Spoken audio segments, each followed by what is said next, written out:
우리 그리스도인은 기쁨으로 사는 존재인 줄로 믿습니다. 여러분 삶이 기쁘세요? 그리스도인은 기뻐야 하는데 무조건 기쁘라는 건 아닙니다.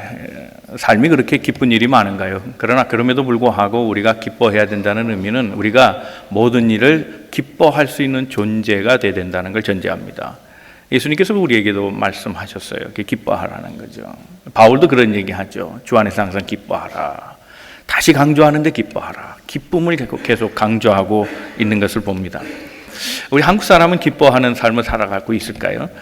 한국에 다음소프트라는 IT 기업이 있습니다. 그게 온라인 기업인데 요즘 그 온라인 사업의 아주 중요한 그 핵심 흐름은 빅데이터를 분석하는 겁니다. 약 70억 4,279만인가요? 정확하게 뭐 그 정도 될 것 같아요. 그 인터넷에 올라온 글들을 분석을 했습니다. 이 회사가 분석했는데 한국인이 가장 잘 표현하는 감정이 뭐냐? 기쁨일 줄 알았는데 답이 그게 아니었습니다. 답은 슬픔입니다. 근데 한국 사람은 정말 누구든지 다 기뻐하기를 소망하는데 막상 표현하는 것은 다 슬프다는 겁니다. 왜 그럴까? 한국 사회가 특별히 스트레스가 많은 사회라는 거예요. 그래서 그 원인을 뭐라고 얘기했는가 하면 한국인은 기쁨 스트레스가 있다 그래요. 그 처음 들어보시는 스트레스죠. 기쁨 스트레스라는 거예요. 기쁨 스트레스. 그건 뭔가 하면 비교에서 오는 스트레스예요. 기뻐해야 되는데 그래서 남들보다 내가 더 기뻐하지 않으면 루저처럼 생각이 되는 거예요. 그래서 자꾸 과장되게 나는 기뻐해야 되는데 그게 마치 성공의 척도처럼 그렇게 보여지는 거. 그게 스트레스예요. 반대로 내가 기뻐하지 못하는데 누가 지금 한 빵 터졌어요. 기뻐하는 거예요. 뭐가 잘 됐대요. 그게 스트레스로 오는 거예요. 내가 더 기뻐해야 되는데 저 사람보다는 내가 더 기뻐해야 되는데 그래서 기쁨을 소망하고 살지만 결국은 그 기쁨 때문에 스트레스가 되어서 마음속에 표출되어 나올 때는 아유 나는 못해 유유 슬퍼해요. 이 유유는 이렇게 하나? 이거 요요인가? 이렇게 유유 이게 제일 많아요. 한국 사람들 표현에 못 가서 미안해요 유유 이런 거 슬픔을 표현하고 살아간다는 거예요. 어떻게 하면 우리가 정말 기쁘게 살아갈 수 있을까요? 하나님 우리에게 기쁨을 주시는 분인데 성령은 기쁨의 영인데 오늘 말씀에 그 답이 있습니다. 오늘 말씀을 잘 경청하시고 마음에 새기셔서 우리 삶의 날마다 기쁨이 더해가는 아니 그렇지 않더라도 무엇이든지 기뻐할 수 있는 존재로 회복되기를 주님의 이름으로 축원합니다. 우리 옆에 분 서로 권면하시고 말씀 듣겠습니다. 하나님은 오늘도 네, 그렇게 하기로 했어요. 수요일 날. 저는 이제 절반만 하고 여러분들이 반 하시면 돼요. 하나님은 오늘도 당신을 향한 계획을 가지고 계십니다. 그러면 저는 하나님은 오늘도 그러면 여러분 나머지 하시면 돼요. 한번 다시 해볼까요? 하나님은 오늘도 감사합니다. 첫 번째 우리 생각할 것은 성령은 기쁨의 영이라는 걸 다시 한번 마음에 새겨보자는 겁니다. 에스겔서 36장 26절에 뭐라고 되어 있느냐면 하나님께서 우리에게 영을 두신다는 거예요. 그 영은 바로 성령이죠. 그 영을 두실 때에 영과 함께 따라오는 부가적인 효과가 있어요. 그건 뭐냐면 새 마음도 주신대요. 하나님의 영이 들어오면 우리의 마음이 새 마음이 되는데 그 새 마음을 두실 때에는 있던 것에 덧입혀 주시는 게 아니라 이미 있던 마음에 그 옛 마음, 딱딱한 마음, 둔한 마음을 걷어내 주시고 새 마음을 주시는데 그 마음은 부드러운 마음이라 그랬어요. 근데 이 부드러운 마음이 참 중요한 거예요. 사람이 웃을 수 있다는 것은 부드러운 사람이에요. 웃지 못하는 사람은 마음이 이미 경직된 거예요. 딱딱한 거예요. 생기를 잃어버렸어요. 그래서 마음속이 너무 강팍하기 때문에 웃을 수 없어요. 사랑하는 성도 여러분, 여러분 마음에 성령이 계셔서 그 성령이 부드러운 마음으로 우리를 변화시켜 주시기를 주님의 이름으로 축원합니다. 그래야 웃음이 나와요. 그래야 기뻐할 수 있는 거예요. 예수님도 그런 말씀을 하셨어요. 요한복음 16장 26절에 뭐라고 말씀하셨냐 하면 너희가 지금 근심하지만 내가 다시 너희를 찾아올 때 너희 기뻐할 거라는 거예요. 그 기쁨은 아무도 뺏을 자가 없다. 우리에게 기쁨을 주신다고 약속하셨어요. 주님께서 언젠가 우리에게 다시 오시면 우린 그때 정말로 기뻐할 수 있을 것 같아요. 중요한 것은 성령, 하나님, 예수님 다 우리에게 기쁨을 주시는 분이라는 거예요. 하나님은 창조 때 이 만물을 짓고 인생마저도 그 지으심 후에 꼭 고백하신 것이 있어요. 아 기쁘다. 첫째 날 창조하시고 기쁘다, 기쁘다, 참 좋다, 보기 좋다, 아 정말 좋다, 웃음을 지으신 하나님이시라는 거예요. 아브라함 때 보면 아브라함이 거의 100세가 다 돼서 자식을 낳았잖아요. 100세 자식을 낳았는데 미리 예고해 주셨어요. 너희들이 이제 나이 늙었지만 자식을 주겠다. 그때 그 말을 듣고 아브라함의 부인 사라가 웃었다 그랬어요. 그건 비웃은 거예요. 그런데 정말 하나님이 비웃던 그 여자를 웃게 만드셨어요. 주의 사자들이 예언해 주는데 이름까지도 지어줘요. 그 이름에 기쁨이 있어요. 그의 아들의 이름은 이삭, 이삭이라는 말이 그가 기뻐하시로다예요. 그가 누구냐? 3인칭이니까 누군지 잘 몰라요. 아브라함일 수도 있고 하나님일 수도 있어요. 아마 아브라함일 가능성이 더 많죠. 아브라함이 웃게 하시는 거예요.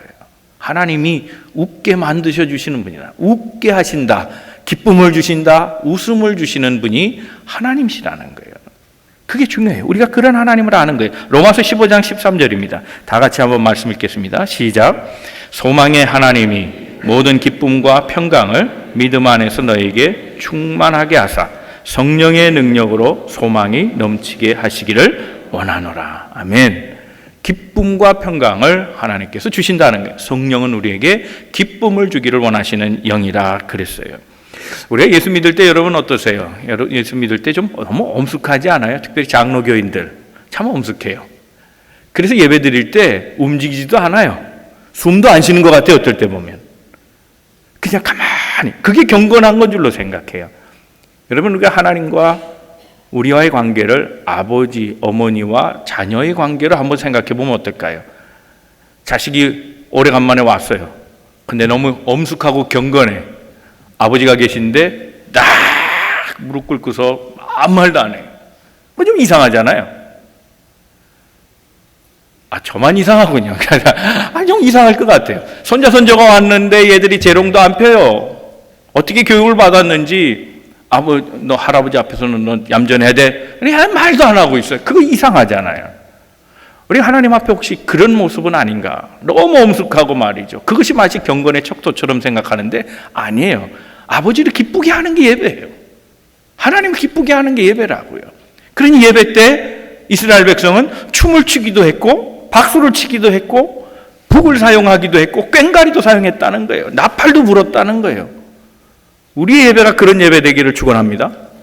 경직성에서 벗어나야 돼요. 딱딱한 것이 좋은 것은 아니에요. 그런 예배만이 잘 드리는 예배는 분명히 아니라는 거예요. 우리의 마음이 기쁨으로 차고 넘쳐서 그것이 무엇이든지 표현될 때에 하나님도 좋아하실 거라고 믿는 거죠. 결국 중요한 건 뭐냐면 억지로 짜내는 경건과 엄숙함이 아니고 또 억지로 짜내는 해픈 웃음이 아니고 의미 없는 웃음, 요즘 말로 하면 영혼 없는 웃음이 아니고 그냥 새로 나오는 거예요. 내 자신의 삶이 마음의 성령으로 인해 기쁨이 저절로 흘러나오는 거예요. 마치 물과 공기 의식하지 못해도 그것이 우리와 함께 있어서 그것이 자연스럽게 우리와 소통하고 있는 것처럼 우리 삶에도 성령의 교로함으로 말미암아 그냥 자연스럽게 웃음이 배어나오고 기쁨이 배어나오고 삶이 주기처럼 그냥 흘러나오는 그런 모습이 우리에게 필요하다는 겁니다. 그게 정말 기쁨의 삶이지, 기뻐하라 그러니 기뻐하지도 않는데 억지 감정으로 기뻐하는 것은 그렇게 중요한 일이 아닙니다. 어떻게 하면 기쁨을 표현하고 살아갈 수 있을까? Joy Finder가 돼야 돼요. 그건 제 말은 아니고요. 기쁨의 영성이라고 하는 책을 쓴 분이 있어요. 안젤라 손이라는 분인데 이분은 뉴저지 지금 듀루 대학에서 지금 기독교 상담학을 가르치시는 분인데 한인사회에 이분이 굉장히 좋은 역할을 하고 있답니다. 동부 지역에서는 굉장히 알려진 분이에요. 이분이 기쁨의 영성이라는 책을 냈는데 그 기쁨의 영성이라는 책에서 그런 얘기를 해요. 사람 두 종류의 사람이 있다는 거예요. 하나는 기쁨을 찾는 사람, 또 다른 사람은 기쁨을 거부하는 사람이 있대요. 인생은 둘로 나눈다. 기쁨을 찾는 사람과 거부하는 사람이라는 거예요. 기쁨을 찾는 사람은 기뻐서가 아니에요. 삶이 정말 현재 기뻐서가 아니라 기쁨의 삶을 살고 싶은 사람이고, 리퓨저, 기쁨을 거부하는 사람은 그의 삶에 그 마음에 어떤 뭔가 방어 기제가 있어서 기쁨조차도 수용 못하는 불행한 사람이라는 거예요.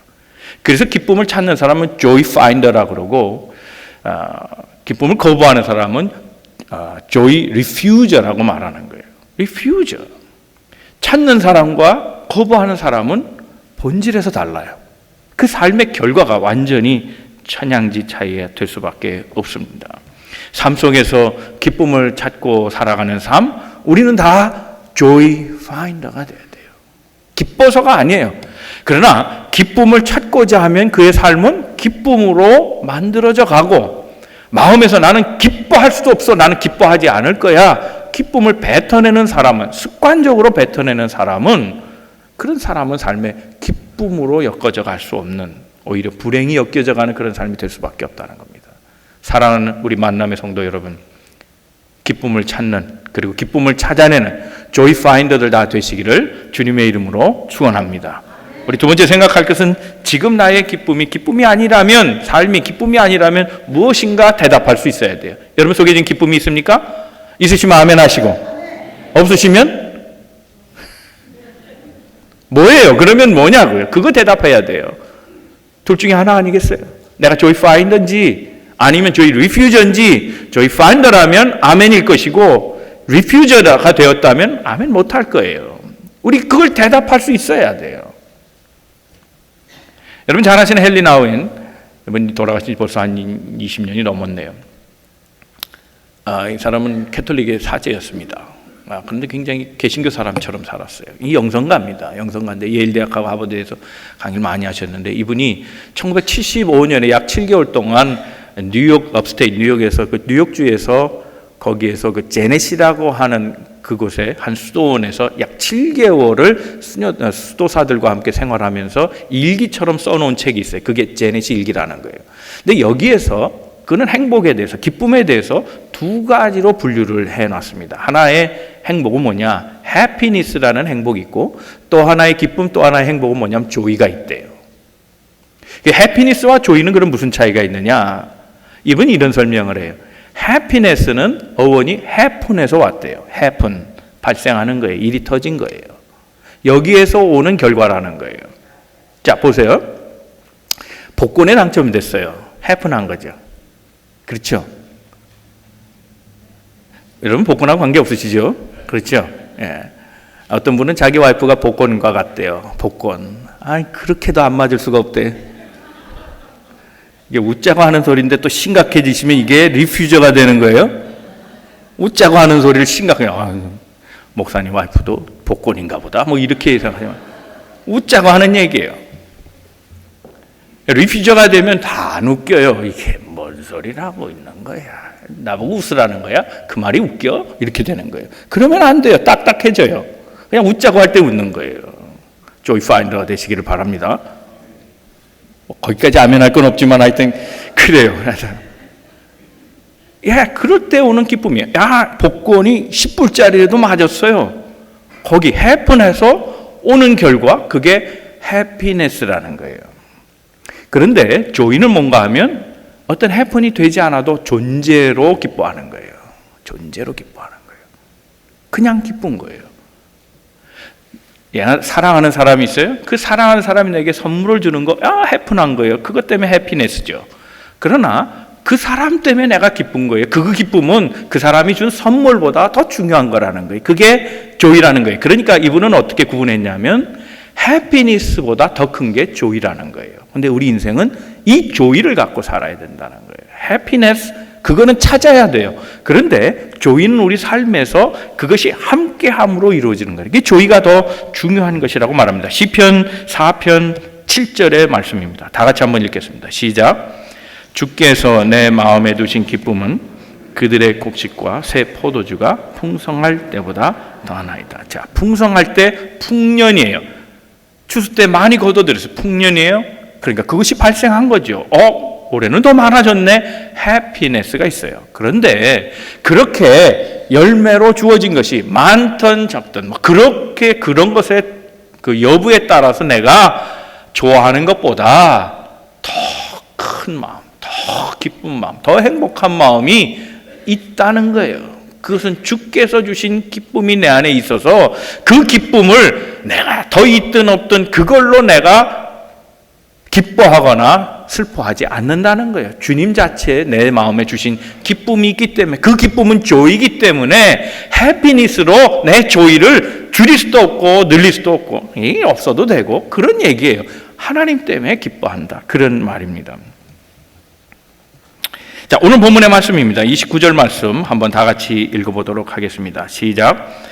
아버지께 대답하여 이르되 내가 여러 해 아버지를 섬겨 명을 어김이 없거늘 내게는 새끼 염소 새끼라 주어 내와 내 벗으로 즐기게 하신 일이 없더니. 자, 큰아들은 어떤 사람인가 하면 목적지향의 사람이에요. 이 사람이 생각했던 건 뭐냐면 아버지의 재산을 고스란히 아무 일도 없이 자연스럽게 다 물려받는 것에 있었어요. 사람이 목적을 갖는 건 참 중요해요. 목적지향적인 인물 굉장히 중요합니다.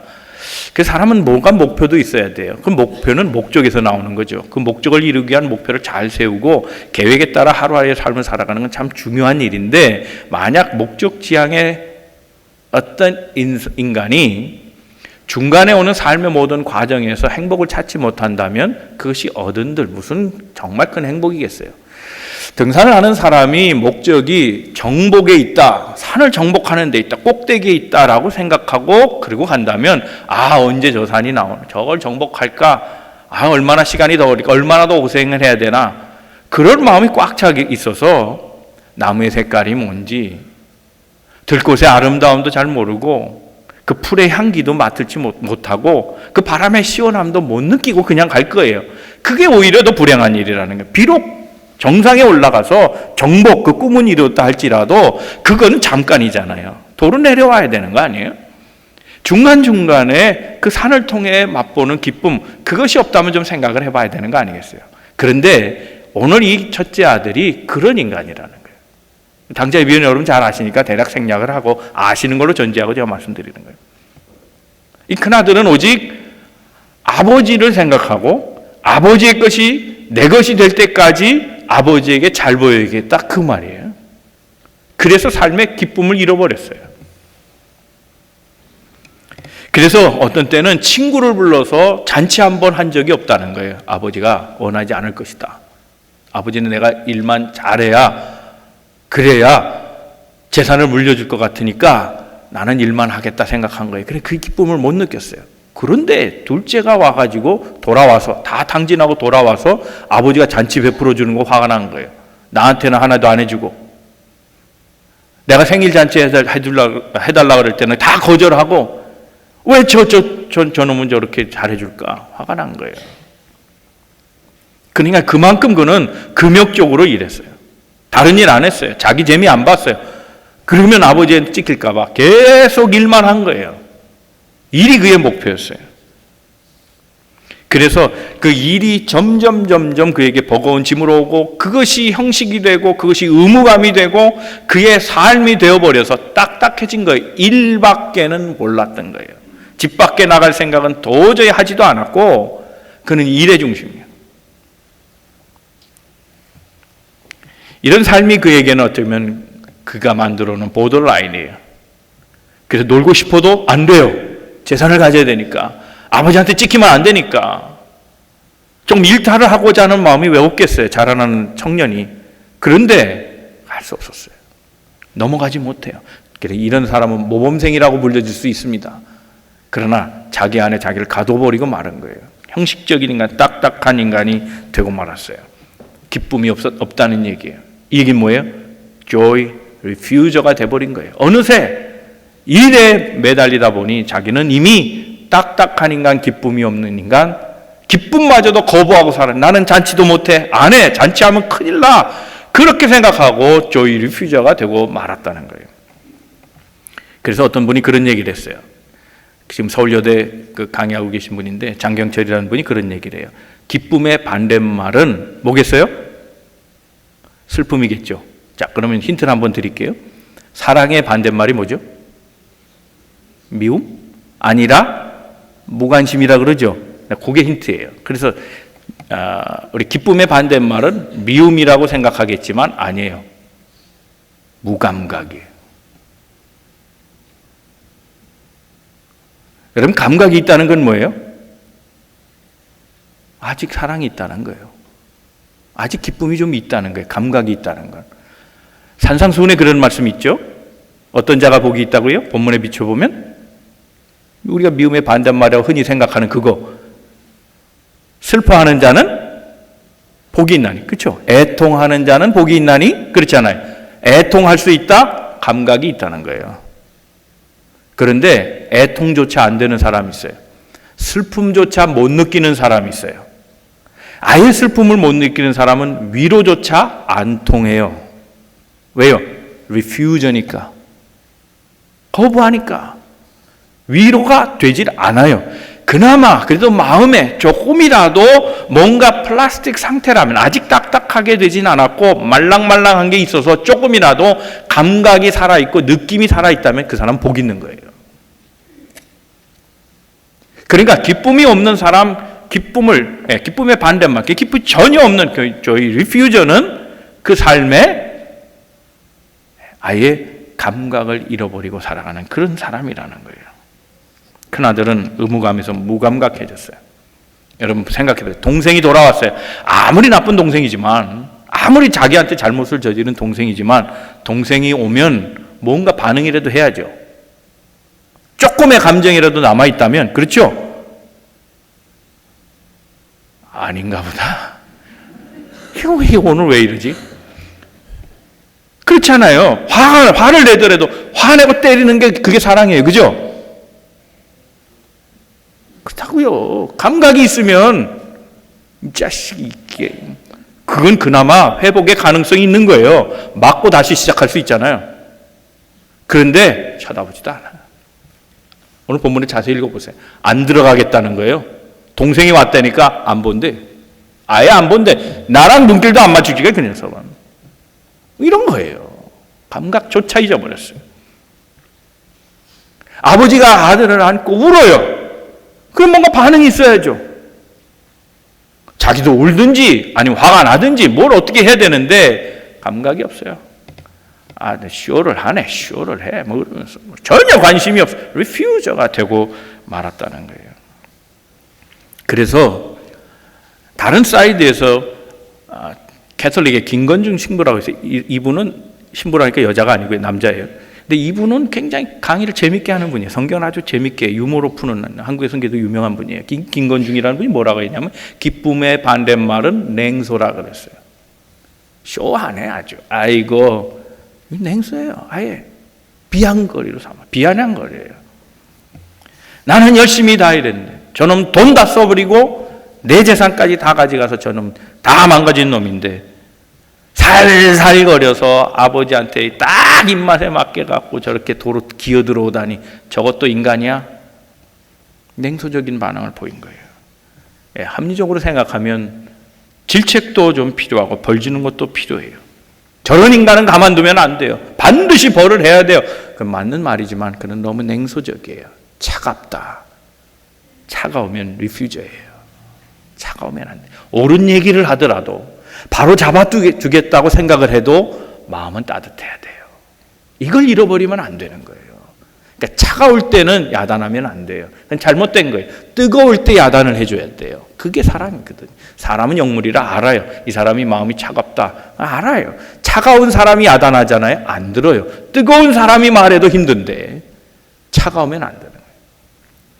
12절 말씀입니다. 15장 12절 다 같이 읽겠습니다. 시작. 그 둘째가 아버지에게 말하되 아버지여 재산 중에서 내게 돌아올 분깃을 내게 주소서 하는지라. 아버지가 그 살림을 각각 나누어 주었더니. 자, 아들을 생각해 보죠. 둘째 아들. 둘째 아들은 그런 기쁨이 있었을까요? 없었죠. 집에 기쁨이 없으니까 밖으로 나간 거 아니에요. 밖에 나가면 자기를 기쁘게 할 일들이 있을 거라고 생각해요. 중요한 건 돈이에요. 돈만 있으면 다 행복하겠다 생각하고 나간 거예요. 나갔는데 그런 기쁨의 삶을 못 살았어요. 아버지에게 뭐라고 요청하고 나갑니까? 유산 주세요. 자, 유산은 어느 때 받는 거예요? 아버지가 죽은 다음에 받는 거 아니에요. 그러니까 아버지한테 유산을 달라는 건 이게 있을 수 없는 일이에요. 그렇죠? 아버지와 관계를 적어도 끊겠다는 얘기 아니면 다른 말로 하면 아버지 빨리 돌아가세요. 그 말 아니에요. 그러니까 아버지가 돌아가실 것 같지도 않아. 그러니까 빨리 달래는 거예요. 그러니까 관계를 끊고 나가는 거죠. 무엇이 그를 관계를 끊을 정도까지 그렇게 생각했는가? 돈이에요. 돈 때문에 인간이 싸가지 없게 된 거예요. 싸가지라니까 이상하세요? 네 가지가 없는 게, 그죠? 4가지잖아요. 네 가지. 네 가지가 뭐예요? 네 가지가 뭐예요? 뭘 알아야 네 가지라 그러지, 싸가지라 그러지. 싸가지 네 가지는요, 인의 예지예요. 그 우리 민족은 한양에, 조선시대 때 이미 한양에, 그래서 네 개의 문에다가 인의 예지를 써놨어요. 동쪽의 문을 흥인지문이에요. 인이 흥하라 하는 거예요. 인이 흥하라. 흥인지문. 서쪽은요, 돈의문이에요. 그죠? 의를 돈독해 하라. 돈의민, 서쪽에. 남쪽은요, 숭예문이에요. 예를 숭상하라. 숭예문이에요. 북쪽은요, 북쪽문은 우리가 잘 모르는데, 북쪽문에는 소지문이에요. 지예요, 지. 그러니까 인의예지예요. 이게 네 가지예요. 이게 성리학의 기본이에요. 그게 조선시대 때를 이루는 거예요. 그게 사람들의 본분이라는 거예요. 사람의 기본은 인의예지에 있다. 더 하나 추가하면 신이에요. 그 신은 어디 있어요? 그 사대문의 중간 어디에요? 보신각에 있어요. 그래서 땡땡땡 그 인의예지 신 다 돌리는 거예요. 꽝꽝. 이 도시는 그래서 사람들이 사는 곳이다. 그 얘기예요. 들어오고 나오면서 인의예지를 생각하라. 그게 싸가지예요. 인의예지가 없는 거예요. 사람 된 게 아니란 말이에요. 아버지 돌아가세요. 안 죽으실 거면 돈 내놓으세요. 이게 인간이란 말이에요. 그리고 돈을 가져가요. 이 사람은 그의 삶의 중심에 돈이 있었어요. 돈 있으면 다 행복했는데 보세요. 나가서 돈 다 이러니까 찾아온 게 뭐예요? 걱정과 근심이에요. 돈을 메고 살았는데 돈이 없어지니 걱정한 거예요. 그를 이끌어갔던 게 뭐냐? 염려예요. 돈 없으니 실체가 드러나요? 다 염려하는 거예요. 근심하고 살아가는 염려. 항상 기뻐하라의 반대예요. joy finder가 아니라 joy refuser가 되고 만 거예요. 걱정이죠. 뭘 걱정했어요? 자기만 걱정해요. 아, 이러다 굶어 죽겠다. 그리고 생각난 게 아버지예요. 아버지를 생각하니까 또 걱정해요. 나를 받아줄까? 안 받아주면 종이라도 해야지. 이거예요. 그의 삶을 지배하고 간 건 염려였어요. 그래서 기쁨의 반대말은 또 다른 면에서 염려인 거예요. 염려가 우리의 기쁨을 다 빼앗아 간다는 거예요. 사랑하는 성도 여러분, 갈라디아서 5장 22절에 보면 성령의 열매 9가지가 나오죠. 그 중에 사랑 다음에 나오는 게 뭐예요? 희락이에요. 사랑 다음에 중요한 게 뭐냐? 기쁨이라는 거예요. 기쁨. 이게 성령의 열매. 하나님은 기쁨이세요. 그 기쁨의 열매를 우리가 맛보고 살아가기를 원하고 계신 거예요. 사랑하는 성도 여러분, 우리 삶이 무감각해지면 안 돼요. 우리 삶이 냉소적으로 변하면 안 돼요. 우리 삶이 염려로 차면 안 돼요. 하나님이 원하시는 것은 우리의 삶에 사랑이 넘치고 기쁨이 넘치는 삶을 살기를 원하세요. 우리 사랑하는 성도의 삶에 날마다 기쁨이 넘치시기를 주님의 이름으로 축원합니다. 세 번째 우리 생각할 것은 하나님은 그 존재만으로도 우리에게 기쁨이 됩니다. 자, 말씀 다 이제 정리하고, 오늘 시간이 왜 이렇게 많이 가서 정리를 할게요. 자, 바로 그냥 정리를 하겠습니다. 중간에 생략하고, 만약에 좀 더 들으시려면 2부 예배 또 오세요. 오늘 본문이 32절로 끝나요. 근데 32절을 이게 끝마치는 방법이 좀 이상해요. 32절 한번 보여주세요. 32절에 어떻게 되어 있는가 하면, 야, 이 아들은 내가 잃었다가 찾았다. 죽었는 줄 알았는데 살아 돌아온 거 아니냐. 다시 얻은 거다. 그런데 네가 왜 그렇게 화가 나 있니? 다시 얻었는데 다시 살아났는데 돌아왔는데 기뻐해야 되는 게 아니냐. 그리고 끝나요.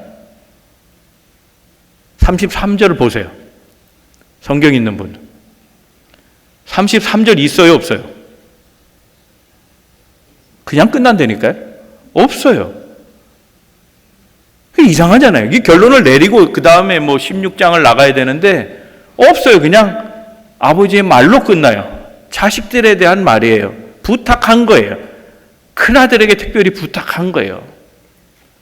야, 너 왜 그러고 있니?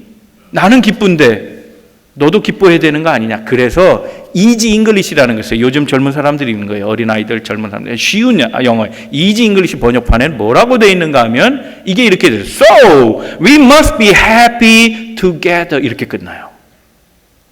본문이. So we must be. 우리는 반드시 그래야 하는 거예요. 행복해져야 한다. 행복하자 우리 좀. 함께 나와 둘째 아들만이 아니라 너도 좀 행복하자 하는 뜻이에요. 그게 아버지의 뜻이에요. 삶의 기쁨에는 두 가지가 있어요. 하나는 상호적 기쁨이 있고 하나는 일방적 기쁨이 있어요. 상호적 기쁨은 좋은 기쁨이에요. 그러나 일방적 기쁨은 온전하지 않아요. 부당한 기쁨이에요. 자, 작은 아들 한번 생각해 보죠. 작은 아들은 지금 기뻐요. 그죠? 다 기쁘지 않겠어요? 자기를 받아줬단 말이에요. 거절당할 것 같았는데 밖에 나가서 진탕 고생하고 죽을 수밖에 없었는데 아버지를 생각하고 들어왔더니 그 아버지, 그 존재만으로도 힘이 되는 그 아버지가 자기를 받아주었어요.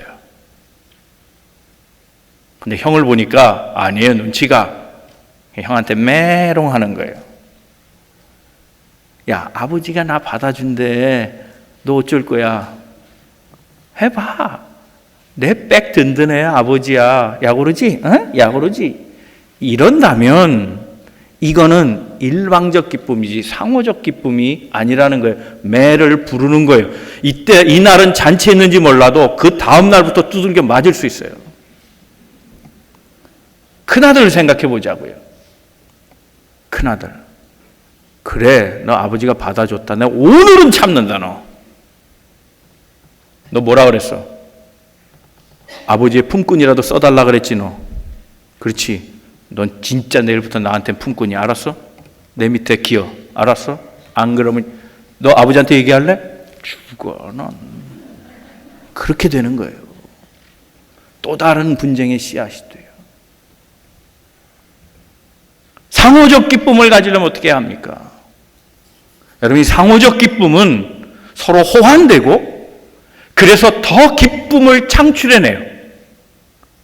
일방적 기쁨은 분쟁을 만들지만 상호적 기쁨은 상호 간에 더 많은 기쁨을 만들어내는 효과가 있어요. 아, 내가 이 형한테 이렇게, 나 얼마나 미안해 형한테. 그 형한테 이렇게 해줬더니 아유, 형이 나한테 더 잘해주네. 앞으로 더 잘해야지. 이런 마음이 드는 거예요. 아, 동생 그 자식 밉긴 하지만 다 받아주고 그래, 제대로 옛날처럼 회복해주고 그래, 잘해주니까 와, 이 자식이 이전보다 나한테 형 대접을 더 잘하네. 이거 아, 계속 잘해줘야겠구만. 이렇게 되는 거예요. 이게 상호적 기쁨이에요. 아버지가 원하는 게 뭐냐? So we must be happy together. 우리가 좀 함께 좀 행복해 보자. 이 얘기를 33절에 써가야 돼요. 우리가 써야 돼요. 하나님이 원하시는 것은 한 사람의 기쁨이 아니에요. 한 사람의 이득이 아니에요. 한 사람의 출세도 아니에요.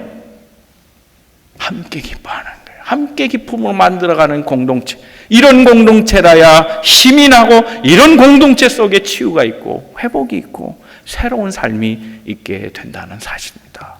사랑하는 성도 여러분, 하나님은 우리에게 존재만으로도 힘이 되는 분입니다. 그분의 마음이 무엇입니까? 우리 모두가 다 함께 기쁨을 갖고 살아가기를 원하는 것, 그것이 아버지 하나님의 마음인 줄로 믿습니다. 우리 모두가 다 하나님의 은혜로 날마다 기쁨이 넘쳐나는 기쁨을 찾아 삶을 살아가는 Joy Finder 되시기를 주님의 이름으로 축원합니다.